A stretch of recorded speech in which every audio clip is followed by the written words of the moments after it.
はい、皆さんこんにちは。アイロニーの谷口です。今日も、束ね語り動画になります。束ね語り、ちょっとこの前からこういう風に名付けまして、ブーケ束ねるところだけだらだら見てもらうっていうのもちょっと飽きてきたし、いろいろ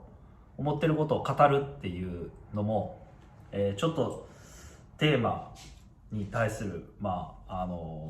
比重が大きいので、気軽なことも話せるようにということで束ねながら語るという、両方合わせたことをこの前からさせてもらってます。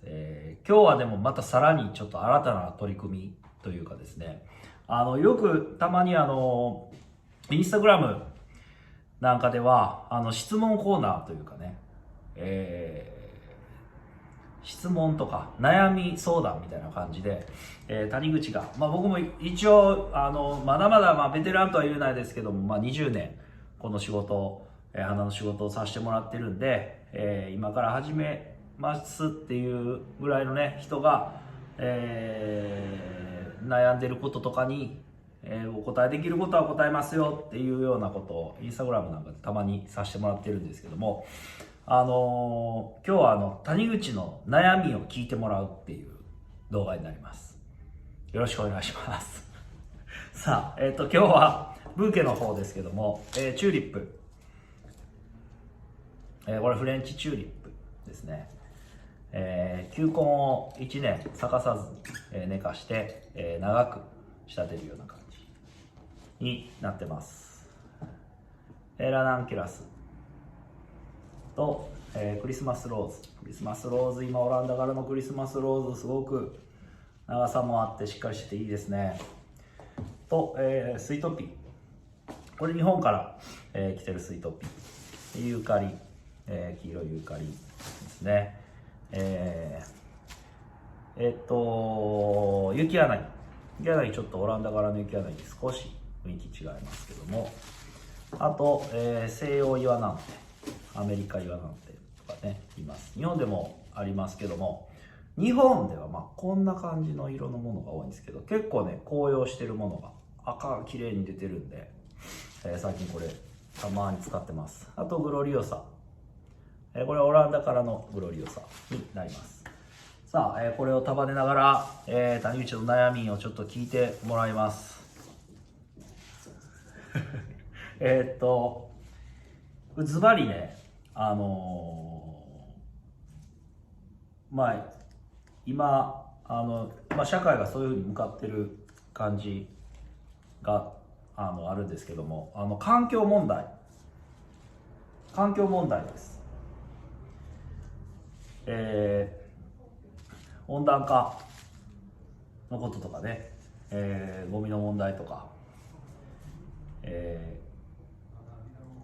今考えないといけないっていう、風に、なってることが、考えないといけないっていう風に、社会が、ようやくたくさんの人が思い出してるんじゃないかなっていう風に感じます。もっと前から言われてることですけども、昨今特に、そういう風な、雰囲気にようやく、社会も気づいてきたんじゃないかなっていう感じがするんですけども、花屋はね、僕たち花屋はどうしていくべきなのかっていうことについて、日々考えるんです。特にヨーロッパ来てから、日本でいるよりも、フローリストたちの意識は、そういう部分ではもうちょっと高いかなっていうふうに感じることがやっぱり多いので、そういう影響もあって僕ら、発信をねたくさんしていって認知を、していってもらうっていうことが、いい花屋にしていく中で大事なことではあるんですけども、その中で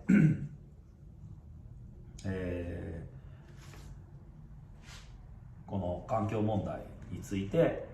いろいろ考えていかないといけないなっていうふうに、日々感じてます。で、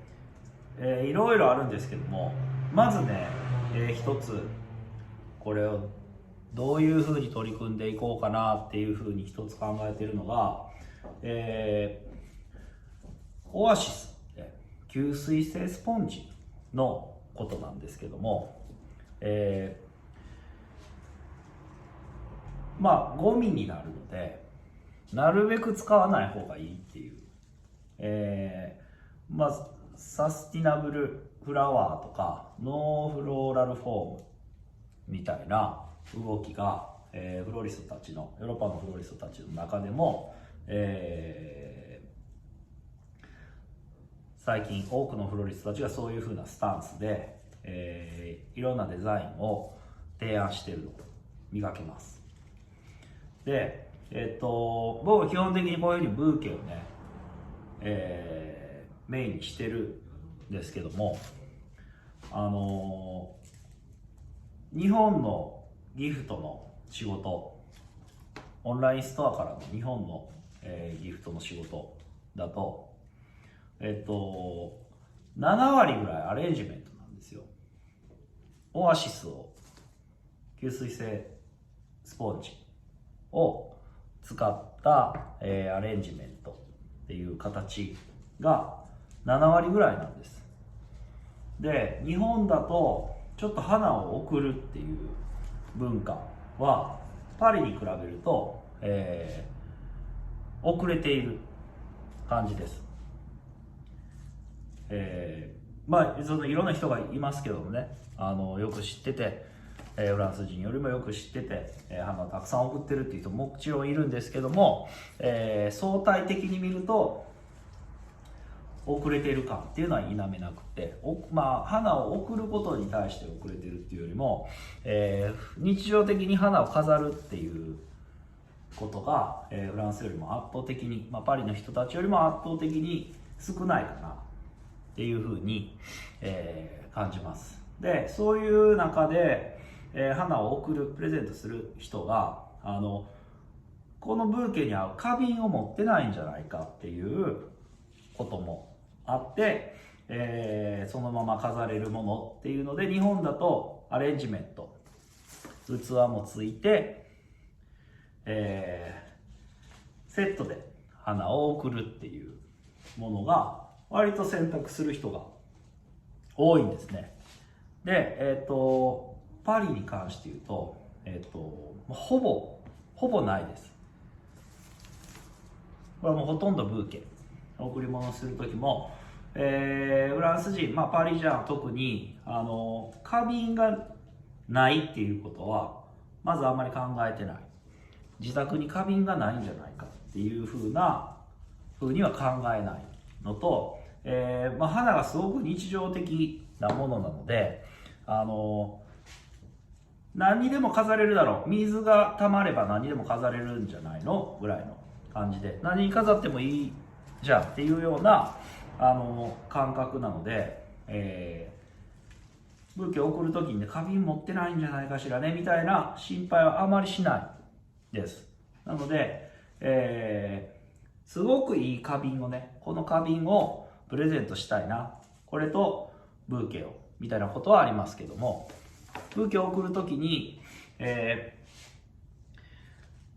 花瓶がないから器もセットで、手入れなんかもしてもらえるかどうかわからないので、オアシスにさしてアレンジメント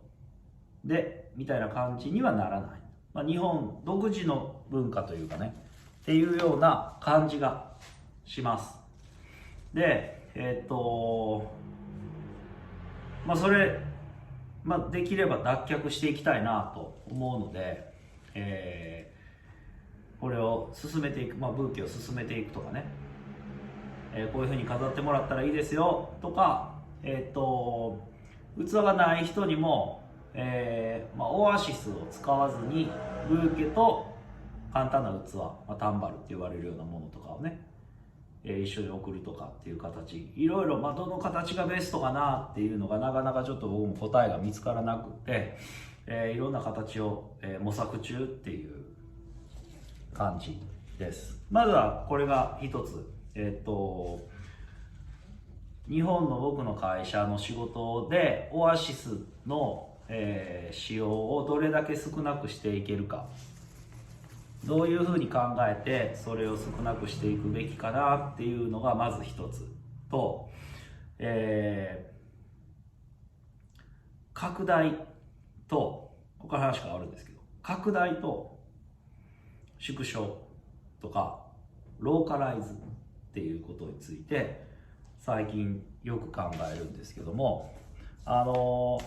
パリで仕事をしていてとか東京に店を持ってるので、僕らすごく素材にこだわって珍しいものを手に入れたりとか、すごく綺麗なものなんかを仕入れたりするんです。でそれを僕はなるべく、情報は公開するようにしていて、お客さんにもフロリストの同業者にも、その情報を、見てもらえるように、どんどん写真を撮ってアップしたり発信をしていってます。でこういうふうに YouTube とか Instagram のライブなんかでも、それをしていくんですけども、インスタライブなんかでは質問を受けたりします。その花産地はどこのものですかとかっていうふうに、情報をねプロの人から聞かれたりすることもあるんですけども、そういうことにも、すぐに答えます。伝えられること、知ってることであれば全部答えるようにしています。で現象を見てるとね、僕は発信をするので、僕のフォロワーである、若いフロリストたちは、それを見てああいうことをしたいな、私もあれがしたいな、ああいうふうにするといいんじゃないかなって言ってどんどん真似をしてもらってます。真似するのは OK だと思うんです。真似をしてどんどんそれぞれが改良を加えたり自分の中に取り込んでそれを外に出すっていうことで変化が生まれたりで、僕らよりいいものができてきたら、それに焦りを僕らも感じて、さらにそれをもっと自分たちのものを良くしていかないといけないっていう風な感じで、オープンな形でこの僕らのスタイルの花っていうのが、進化していけばいいなと思って、公開をしていってるんですけども、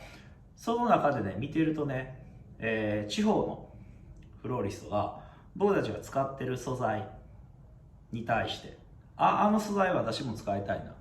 それをなんとか引っ張っていく。僕らは東京で仕入れたもの、東京の市場から買ったものを地方のフローリストが東京の市場から送ってもらうっていうような形でそれを仕入れる。でまずこの東京で仕入れる素材っていうのは日本全国から集まっていて、九州とか北海道から集まってるものがあります。で例えば九州とか北海道から、東京に集まった素材を僕らが使ってそれがいいなと思った、北海道のフローリストがそれをまた、北海道に送ってもらう、九州に送ってもらう。で素材としては九州から東京に行って花屋のところにもう一回送られるっていうようなことが現実に起こってます。でそれを発信してそれを気に入ったまた別の地域のお客さんのところにそれを送るっていうふうなことが起こってるんです。で僕らこれは僕自身、いい花屋にしていこうっていう、思いの中で自分が綺麗なもの、自分たちが綺麗と感じるものを、なるべくお客さんにそれを提供していけるように、やらないことを増やしてそこに力を注いでいく、やりたいことに力を注いでいくっていう風な選択肢を取ってきてます。でこれ綺麗と思わないな、地域にニーズがあってもこれは僕たちのスタイルじゃないなと思うものはせずに、自分たちが綺麗と思うものを、それをやっていく。でそれを発信していって、それはやっぱりその近くの地域ではそれを分かってくれる人っていうのが少ない場合は、距離を、なんか範囲を広げてしまってるんですよ。日本国内全国にそれを好きな人に、発送しますよっていう風な形で全国にファンを増やして、僕自身も1月全国レッスン回ったりとか、パリに拠点を持って、世界に発信して、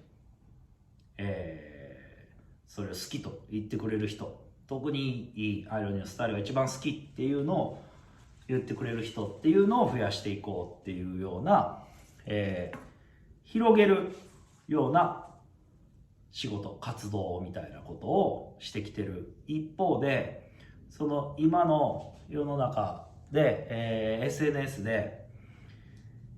いろんなフローリストの花が見れるこの時代に、地方のフローリストたちが、僕の花のコピーをする、例えば他のフローリストと似たようなことをするっていうことをするよりも、東京から同じような素材を無理して取り寄せるよりも、もっとローカライズしていく方が、特色を出しやすいんじゃないかなっていうふうに思う部分もあるんです。で、今僕がパリに来て、で例えばニューヨークに呼ばれて花を教えに行ったりすることがあるんですけども、そこでね自分のスタイルを伝えようと思うと、僕はやっぱり日本に来てもらうのが、一番自分のスタイル伝えやすいなってその時に感じたんですよ。で、日本の素材見てほしいなっていうふうに思ったですね。でそれと同じように、地方のフローリストが近くの花農家に、自分たちのところにも花を出荷してくれるような流れを作って、そこでしか手に入らないものなんかが、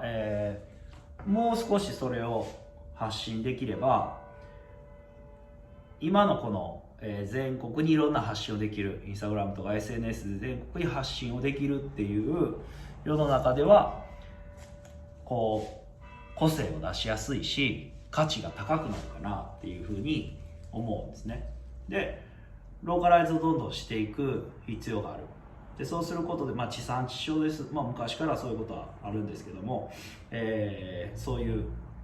運送のコストとか、運送の、無駄ですよね。この移動の品物があっちに行ったりこっちに行ったりしてる無駄をなくしていくっていうことを、していくことにもつながるし、環境にもいいんじゃないかなっていう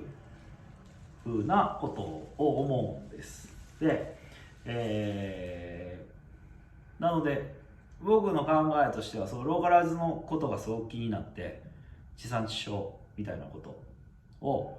考えていくと、すごく小さな規模で、その地元で採れる花を使って、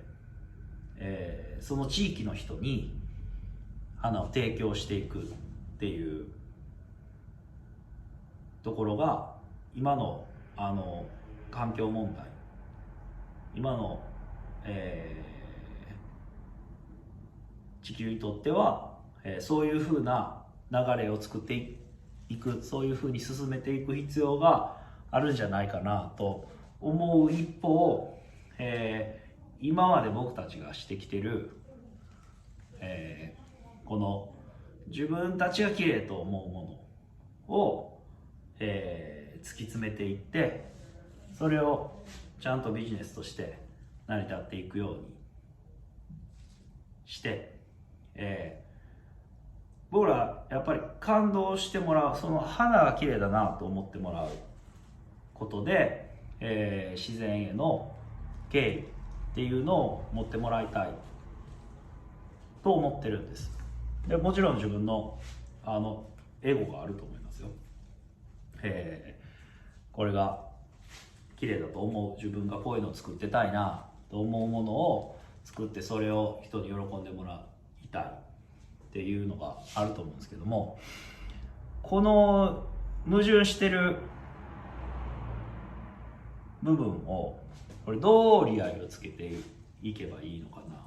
ていうふうに、悩んでるというか、どこに向かうべきか、なんかここちょっと、数年というか数ヶ月というか、ローカライズのことを意識し始めてからは、ああいうのにどうやっていくのがいいかなみたいな部分でちょっとね、なんかものすごくこうバリバリ進んでいくというか、僕割とね目標がはっきり定まったらそこに向かって一直線みたいなタイプなんですけども、なんかそれが今、こう環境問題のことを考えるとね、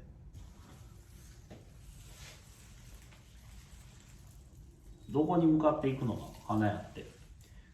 そう考えると切り花の花屋ってものすごいやっぱゴミを出すなと思うんですよ。土に変えるものではあるんですけども、花は切っているので、その綺麗さって僕らも必要なものだと思いますけども、なんか例えばね、ある企業が、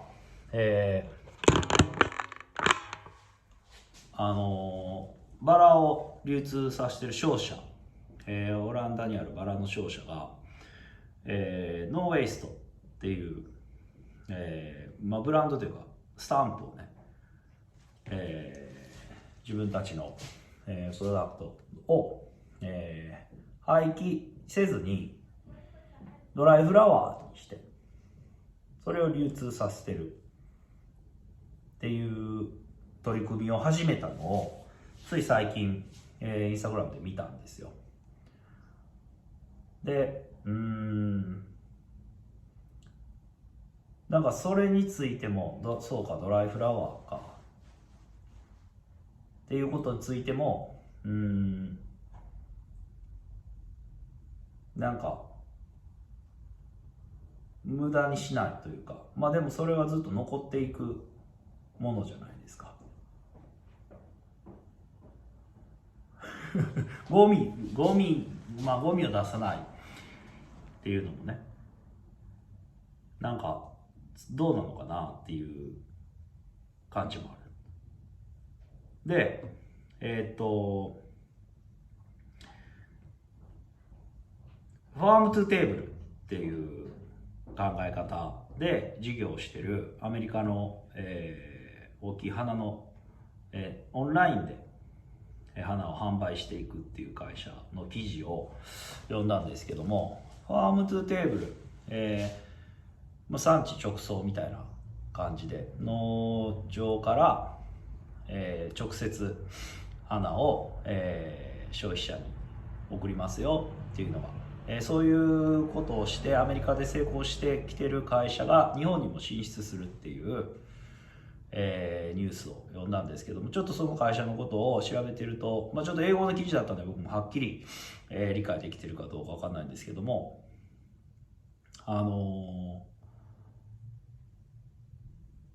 オーダーがあってからカットする、オーダートゥカットとかみたいなことも書かれてて、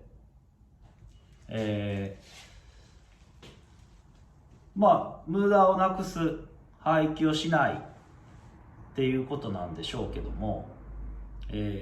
生産、切り花として生産するということに対して、もし切られなかったら、オーダーが入らなくて切られなかったら、それは無駄になるのかなっていうふうに考えたりとか、結局切ったとしても切らなかったとしても、花は土に変えるので、それはそれでいいんじゃないかなっていう部分もあって、なので大量消費をしないっていうことなのかな。大量に生産して無駄を出さないっていうことなのかなっていうふうに考えると、日本の、小規模の農業、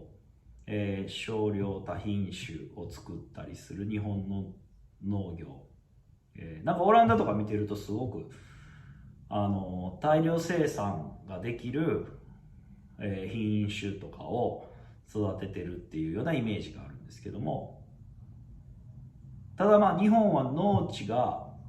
狭くて価値が高いので、農地の、その利益率というか収益を上げるためにハウスで燃料を焚いて、旬だけじゃなくてその前後にも花が収穫できるように生産してるっていう、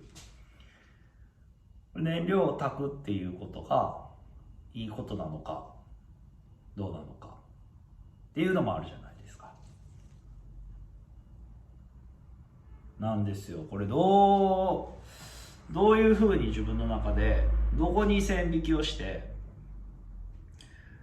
これが自分たちは正しいと思ってる道ですよっていうふうに進んでいけばいいのかなっていうのが、ちょっとまだ勉強が足りないんで、ちょっと今こういうふうなことでどういうふうにしていくべきかな悩んでいるっていう問題提起をして、皆さんにもちょっと考えてもらったり、賢い人には意見を言ってもらって、なんか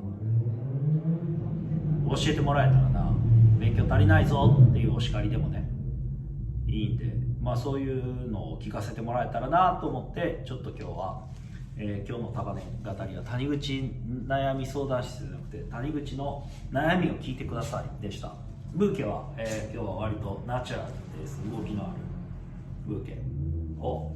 作りました。レイヤーがかなり大きめのブーケになります。はい、皆さんこれ悩み相談です。いろいろご意見をお聞かせいただければと思います。なんかシェアしてもらうと嬉しいかな。なんかこういうどう考えていけばいいんだろうっていうので、いろんな人の意見を聞いてみたいです。賢い人、他業種のねこととかでもいいと思うので、そうなんですよ。でなんかこれ例えば僕ら大体いつも今終わりかけたんですけど、また話し始めて申し訳ない。僕らなんかいつもレ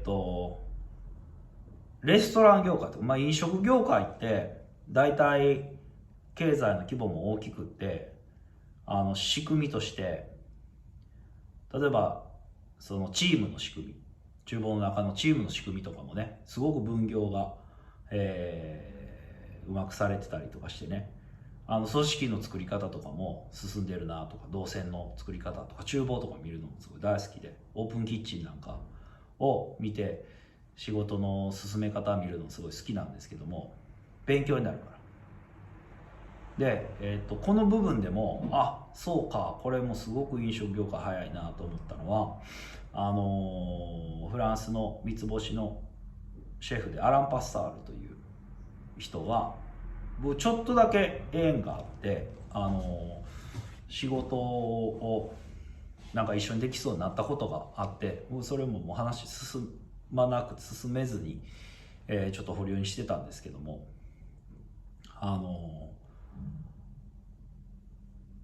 そのシェフは皆さん有名な人なのでね、知ってる人もいると思うよ。もちろん知らない人のために説明すると、三つ星ミシュランの三つ星のフランスを代表するようなシェフがある日突然肉料理をも作らないと言って、野菜料理に、野菜だけの料理に、野菜メインの料理に、転換する。でこれフランスの三つ星シェフっていうのはフランス料理を代表するシェフらしいので、フランス料理で肉を食べないっていうのは今までの歴史の中でもありえないようなことで、その当時はすごく批判を受けて、ダメだろうって言われてたのが、それ返還した翌年からもそれでも三つ星をキープした。でずっとそれ以降、三つ星をキープしている、シェフがいるんですけども、その人の、畑を持ってるんです。野菜をね作ってる、自分の畑でできた野菜で、料理をするっていう感じなんですけど、ゼロカーボンでその野菜を作ってるっていう、CO2 出さずにということで、なるべくその作り方も、僕が聞いた話ですよ。正しいかどうか分かんないんですけども、トラクターとかね、そういうのも極力使わずにっていうので、作ってる野菜で、それを2箇所畑があるらしいんですけども、そういうふうに育ててる野菜で料理をずっと作ってるっていう。で今はビーガンといって、お肉食べない人が、動物愛護の動物殺して食べるのはかわいそうとかっていう考えだけじゃなくて、食肉を作ることに対して、CO2 がたくさん生まれてるからみたいな話も聞いたことがあって、もう本当に浅い話で申し訳ないんですけども、ちゃんとすごく勉強して問題提起してるわけじゃないので、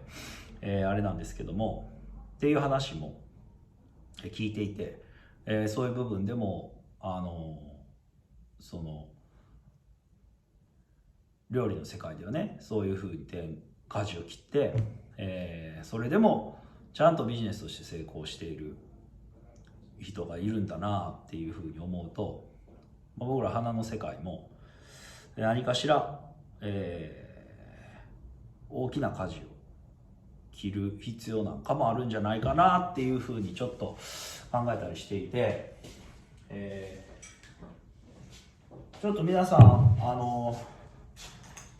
見ていただくといいと思うんですけども、ハッシュタグでノーフローラルフォームとかっていうハッシュタグで、インスタグラムとかを検索してもらうと、僕の認識では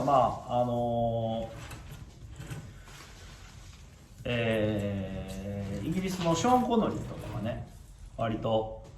熱心に、そういうサスティナブルフラワーというか、業界でも、持続可能な、ビジネスっていうのをしていく必要があるっていうようなことをずっと熱心に活動されてるなっていう。ショーン・コノリーっていうのは、僕らが始めた頃からもうトップのフローリストで、ロイヤルフローリストと言われるような、イギリスの王室の花なんかをしたりするね、有名なフローリストですけども、そういう人がそういう活動を熱心にしてるっていうのも、ぜひ皆さんにも見ていただくといいんじゃないかなと思います。で、アイロニー自身は、こうしていけよとか、こうすべきじゃないかみたいな意見も、ありましたらお待ちしておりますので、できるかどうかわかんないですけどね、僕らも他の農家さんもそうですけども、まずは自分が生きていくっていうのも、生活していくっていうのも重要なことですから、どっちを優先するのかっていうね、問題になってきますけどもね、その地球があっての僕らのビジネスっていうこともあるんでね、もうそういうのをちゃんと全員が考えないと、僕らみたいな気ままに小さいビジネスをしてる、花屋もそういうことを考えないといけないのかなと。日本でもね、捨てない、花屋として取り組んでる人も、たくさんいると思うんで、いますしね、実際ね、そういう人たちの取り組みも今まで僕もそんなにそこまで気にしたことはなかったんですけども、僕はある程度の廃棄、綺麗なものを作って、人に感動してもらうためにはある程度の、ロスっていうのは必要で、花を捨てることっていうのも必要、綺麗なものを作るために必要なことなのでしていかないといけないっていうふうに考えてる方なので、それがその環境にとって良くないっていうふうに考えていくことで、それがどういうふうに折り合いをつけていくべきかなとか、どういうふうな考えで仕事にこれから挑んでいかないといけないんだろうとかっていうのをちょっと悩んでます。いろいろご意見聞かせていただければと思います。ではありがとうございました。さようなら。チャンネル登録お願いします。シェアもしてね、この動画。みんなで考えよう。